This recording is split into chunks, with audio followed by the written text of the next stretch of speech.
존경하는 국민 여러분, 이재명 정부의 지난 8개월은 해체와 파괴, 붕괴와 추락의 시간이었습니다.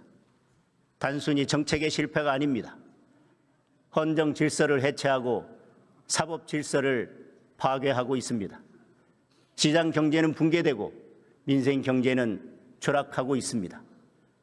정부를 이기는 시장은 없다라는 대통령의 발언은 시장 경제를 바라보는 이 정권의 시각을 그대로 드러냅니다. 이 정권은 경제의 성장 엔진을 살리는 대신 현금 살포라는 반시장적 포퓰리즘 정책을 선택했습니다. 시장 경제의 원칙을 부정하고 이재명식 기본사회로 가는 확장 재정을 밀어붙이고 있습니다. 그 결과는 어떻습니까? 작년 11월 시중 통화량은 전년 대비 8.4%나 증가해서 역대 최고인 4,498조 원을 기록했습니다.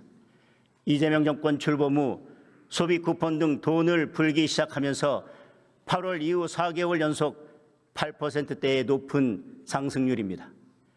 GDP 대비 통화량 비율은 150%를 넘어서 70%대를 기록하는 미국에 비해 돈이 2배 이상 더 풀렸습니다. 과도하게 풀린 돈은 고환율, 고물가를 불러왔습니다. 환율은 1,500원대에 육박하고 있고 우리 원화의 가치는 급격히 떨어지고 있습니다. 국제결제은행 BIS 발표에 따르면 우리 원화의 실질 실효 환율은 주요 64개국 가운데 63위입니다. 2024년 이후 선진국과 신흥국 모두 통화가 안정됐지만 원화 가치는 10% 넘게 떨어져서 2009년 글로벌 금융위기 이후 최저 수준으로 폭락했습니다. 환율 폭등으로 수입 물가는 6개월 연속 상승하고 있고 중소기업들은 원가 상승에 직격탄을 맞고 있습니다. 물가는 천정부지입니다. 쌀값은 전년 대비 18.9%나 올랐습니다.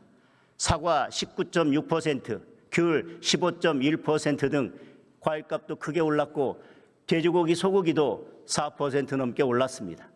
경유 10.8%, 휘발유 5.7% 등 기름값도 크게 올랐습니다. 삼겹살, 김밥, 쌀국수 같은 서민 외식 물가도 5%대의 높은 인상률을 기록했습니다. 과도하게 풀린 돈에 무모한 부동산 정책이 더해지면서 주거 비용도 치솟고 있습니다. 지난달 서울 아파트 평균 매매 가격은 1년 전보다 무려 19.3%나 오른 15억 2,162만 원을 기록했습니다. 평균 전세 가격도 6억 6,948만 원으로 1년 전보다 5.8%나 뛰었습니다. 월세가 급격히 늘어 주택월세 비중이 62.7%까지 치솟았고 서울 아파트 월세 가격은 1년 사이에 13만 원 이상 올라 평균 147만 6천 원을 기록했습니다. 집을 팔기도 어렵고 사기는 더 어렵고 전세는 사라지고 월세는 폭등하는 3중 4중의 부동산 대란이 벌어지고 있습니다. 그런데도 이재명 대통령은 틈만 나면 추경을 거론하며 돈을 더 풀 궁리만 하고 있습니다. 뿌릴 돈이 부족하니 이제 설탕세까지 걷겠다고 합니다. 소금세, 김치세까지 나오지 않을까 걱정입니다. 이미 우리는 과도한 돈 풀기의 역습을 경험하고 있습니다. 소비 쿠폰에 잠시 좋았던 국민은 폭등한 물가로 몇 배의 혹독한 고통을 겪고 있습니다. 통화량 증가로 인한 고환율과 원화 가치 하락은 우리 경제의 기초 체력을 약화시키고 있습니다. 만약 이재명 대통령이 지방선거를 앞두고 또다시 매표용 돈 풀기에 나선다면 우리 경제는 회복이 어려운 치명상을 입을 수도 있습니다.